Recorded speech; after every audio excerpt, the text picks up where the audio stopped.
வணக்க உறவுகளே, இன்றைக்கி ஒரு டிஃபன் வெரைட்டி பார்க்கலாம். இது கொஞ்சம் வித்தியாசமாக நல்லாயிருக்கும். ஒரு கடாய் வச்சுட்டு அதில் வந்து எண்ணெய் போட்டுக்கோங்க. ஒரு 3 ஸ்பூன் எண்ணெய் போட்டுக்கோங்க. எண்ணெய் கொஞ்சம் தாராளமாக போட்டுக்கோங்க. கடுகு, உளுந்தம்பருப்பு, கடலப்பருப்பு, கருவேப்பிலை இதை போட்டு தாளிச்சுக்கோங்க. இது நல்லா பொரிஞ்சு வந்ததுக்கப்புறம் இட்லி, என்கிட்ட வந்து லெஃப்ட் ஓவர் இட்லி, நைட்டு போட்ட இட்லி வந்து ஒரு 10 இட்லி கிட்ட மிஞ்சிருச்சு. அந்த இட்லியை ஸ்கொயராக கட் பண்ணி வச்சுருக்கேன்.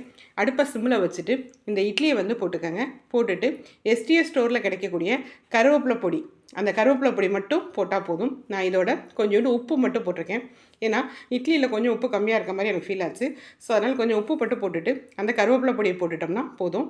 போட்டுட்டு நம்ம நல்லா அடுப்பை சிம்மிலே வச்சுட்டு கிளறி விட்டோம் அப்படின்னா கருவேப்பிலை பொடி இட்லி ரெடி.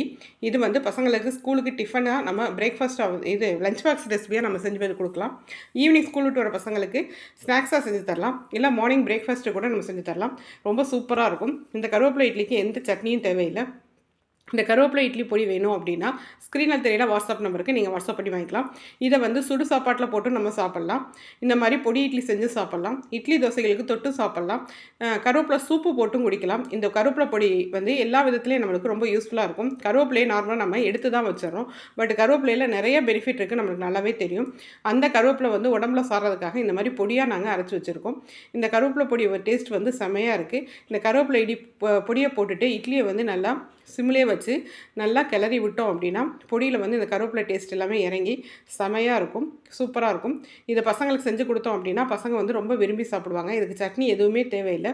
இந்த கருவேப்பிலை பொடி இட்லி மட்டும் போதும். இது வந்து ஃப்ரெஷ்ஷாக இட்லி ஊற்றி நம்ம பசங்களுக்கு லஞ்ச் பாக்ஸ் ரெசிபியாகவும் நம்ம செஞ்சு கொடுக்கலாம். ஈவினிங் ஸ்கூல் விட்டு வர பசங்களுக்கு ஸ்நாக்ஸாகவும் செஞ்சு தரலாம். ட்ரை பண்ணி பாருங்கள்.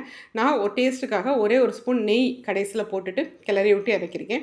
நீங்கள் அப்படியே இறக்குறதா இருந்தாலும் இறக்கிக்கலாம். நெய் வந்து ஆப்ஷனல் தான், வேணும்னா போட்டுக்கலாம். இந்த மாதிரி கருவேப்பிலை பொடி இல்லாமல் கொல்லி இட்லி பொடி, எள்ளு இட்லி பொடி, நார்மல் இட்லி பொடி எல்லாமே நம்ம எஸ்டிஎஸ் ஸ்டோரில் இருக்குது. ஸ்க்ரீனில் தெரிகிற வாட்ஸ்அப் நம்பருக்கு நீங்கள் வாட்ஸ்அப் பண்ணி டீட்டெயில்ஸ் கேட்டுக்கலாம். கொரியரும் அவைலபிளாக இருக்குது. வேணுங்கிறவங்க ஸ்க்ரீனில் தெரிகிற வாட்ஸ்அப் நம்பருக்கு ட்ரை பண்ணி பாருங்கள். தேங்க்யூ.